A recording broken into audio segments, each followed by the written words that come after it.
had stated those who wanted him dead. 11.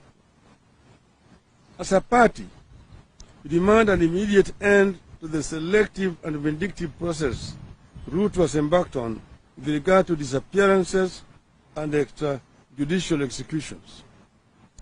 Instead, we demand a transparent, professional, and inclusive public inquest to assist the country and families determine the fate or whereabouts of members who disappeared or died under unclear circumstances, including the ICC witnesses and election officials.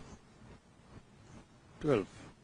Finally, the issue of raising of taxes. Despite the campaigns, both Azimio and Kenya Kwanza made promises to Kenyans. During the campaigns, both Azimio and Kenya Kwanza made promises to Kenyans. On our part, we made it clear that they would realize the promises we made without increasing tax burden on Kenyans.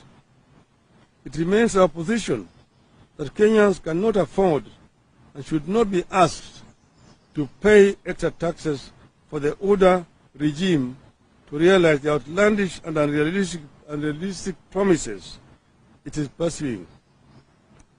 We wish to remind the Uda regime that we have been here before. When NAC took over power in 2003, the economy was worse off than what Uda has inherited from Jubilee. But we were able to put the country back on track, including free primary education, without raising taxes.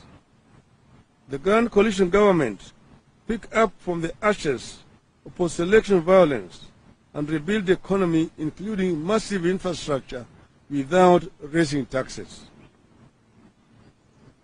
Uda must immediately shelve any thoughts of raising taxes on suffering Kenyans. Instead, Uda must improve revenue collection at all collection points like airports, customs points, registration of persons, VAT, and so on.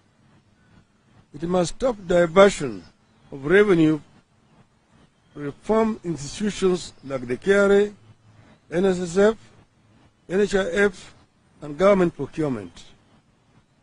Deducting more money from workers and throwing it at the corrupt and mismanaged institutions like the NSSF and the NHIF won't solve any problem. Above all, the government must fight and be seen to be fighting corruption. Those measures will be sufficient to raise money to finance the country without raising taxes.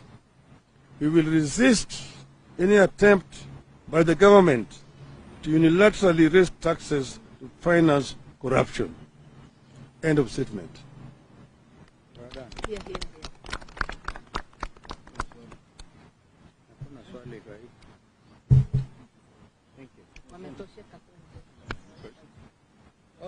Nataka Kiswahili. Kwanza, umeona hapa tuko hapa kama viongozi wa Azimio la